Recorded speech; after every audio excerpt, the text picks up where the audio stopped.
Voir pour comprendre. La responsabilité des entreprises. Pour pouvoir acheter nos téléphones portables, des enfants travaillent dans des mines de cobalt. Pour produire nos shampoings, des ouvriers sont victimes de travail forcé en Indonésie. Et pour continuer à fabriquer du ciment, l'entreprise Lafarge a même eu des liens avec l'organisation terroriste Daesh. Comme ces quelques exemples le prouvent, l'impact des multinationales sur les populations et l'environnement n'est pas toujours positif. Pourtant, ces entreprises à l'influence planétaire ne sont que trop rarement inquiétées. Bon, alors comment est-ce possible?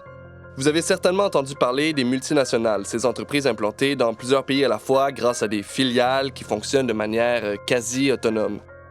Bon, on vous a déjà perdu? Imaginons une entreprise, l'entreprise Chausse-Pied, qui a un excellent nom. Chausse-Pied est une entreprise française qui vend des chaussures et son siège social se trouve donc en France, disons à Bordeaux. Bon, jusque-là, c'est assez facile. Comme beaucoup d'entreprises, Chausse-Pied désire optimiser ses profits en baissant ses coûts de production, par exemple. Pour cela, Chausse-Pied va exporter ses usines vers d'autres pays où la main-d'œuvre est moins chère. C'est ce qu'on appelle une filiale. Elle pourra aussi faire appel à des sous-traitants également situés à l'étranger. Donc, les filiales ont évidemment des comptes à rendre à la maison mère de Bordeaux, mais disposent tout de même de certaines libertés. Une liberté financière en disposant de fonds propres, et une autonomie juridique, c'est-à-dire qu'elles ont des obligations qui dépendent de la loi du pays où elles se trouvent. Les sous-traitants sont quant à eux d'autant plus indépendants qu'il n'existe pas de lien de subordination directe avec la maison mère, simplement des contrats commerciaux. Bref, pour ces chaussures, notre très chère entreprise Chausse-Pied ouvre une filiale en Chine pour produire ses lacets, une au Sénégal pour les semelles et assemble le tout dans sa filiale au Portugal. Toutes nos félicitations, l'entreprise Chausse-Pied est devenue multinationale, quand même. Elle fait appel aussi à un sous-traitant à Hanoï pour augmenter sa production. D'ailleurs, lorsqu'un incendie se déclare sur une machine défectueuse de ce sous-traitant vietnamien, tuant et blessant de nombreux employés, l'entreprise Chausse-Pied peut se décharger de toute responsabilité. Bon, vous pensez peut-être que c'est scandaleux, mais pourtant, notre exemple n'est pas si loin de la réalité. En 2013, au Bangladesh, le Rana Plaza, qui est un immeuble abritant de nombreux ateliers de confection, s'effondre. La veille, malgré les alertes données par le personnel après l'apparition de fissures dans les murs du bâtiment, les dirigeants des ateliers forcent les employés à aller travailler. Lorsque le bâtiment s'écroule, c'est près de 4000 personnes qui sont à l'intérieur. Le bilan est sans appel, 1138 personnes perdent la vie. Pourtant, aucune des multinationales qui faisaient fabriquer leurs vêtements dans cette usine n'a été mise en cause par la justice. Afin de maximiser leurs profits, certaines entreprises sont prêtes à tout sans risquer d'être inquiétées. Bande de petits coquins. Car les violations des droits humains ne sont pas faites en leur nom, mais en celui de leur filiale ou de leurs sous-traitants. Cela peut coûter cher aux populations et à l'environnement, et ce malgré ce qui est appelé la RSE. La responsabilité sociale des entreprises, ou plus communément appelée la RSE, c'est la manière dont les entreprises intègrent des préoccupations sociales, environnementales et éthiques dans leurs activités.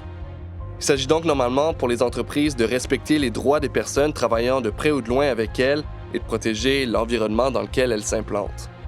Bon, noble démarche, me direz-vous, c'est vrai, enfin, sur papier.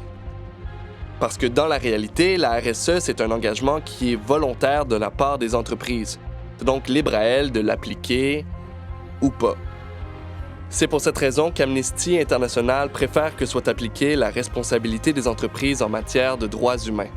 C'est pas une question de vocabulaire, nous militons pour des règles plus universelles qui s'appliqueraient à l'ensemble des multinationales, quel que soit le pays dans lequel elles se trouvent. Donc vous aurez compris qu'il existe un vide juridique international qu'il est urgent de combler parce que l'impact des multinationales dans le monde est grandissant. En 1995, l'ONU comptabilisait 44 000 multinationales et près de 300 000 filiales. En 2005, elle en dénombre 77 000 pour plus de 777 000 filiales. Enfin, en 2015, on estime le nombre de multinationales à 80 000 et le nombre de filiales à 840 000, ce qui représente quand même plus de 75 millions de salariés. Donc, puisque les entreprises et leurs filiales ou leurs sous-traitants sont indépendants les uns des autres, les multinationales échappent bien trop souvent aux responsabilités des activités délictueuses ou criminelles. Et ce vide juridique, c'est l'obstacle majeur pour rendre justice à des milliers et des milliers de victimes. Pourtant, il y a plusieurs textes qui existent déjà.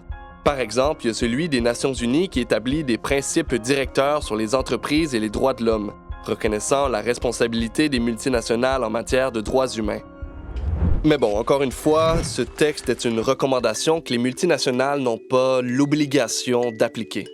En février 2017, la France a fait un premier pas historique en votant une loi qui oblige les multinationales à un devoir de vigilance. Pour la première fois, toute société employant plus de 5000 salariés dans l'Hexagone doit mettre en œuvre un plan de vigilance. Mais à une si petite échelle, cette nouvelle législation n'a qu'un impact limité. Donc vous l'aurez compris, trop restreint ou pas suffisamment contraignant, ces textes n'ont pas encore l'effet qu'on souhaiterait. C'est donc indispensable de créer des législations contraignantes à l'échelle nationale et internationale afin que les entreprises rendent des comptes et pour que les victimes obtiennent réparation.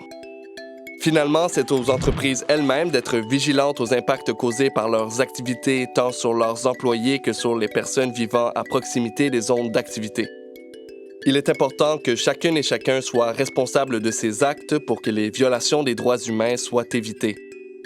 Margaret Mead le disait déjà, « Ne doutez jamais qu'un petit groupe de personnes peuvent changer le monde. En fait, c'est toujours ainsi que le monde a changé. »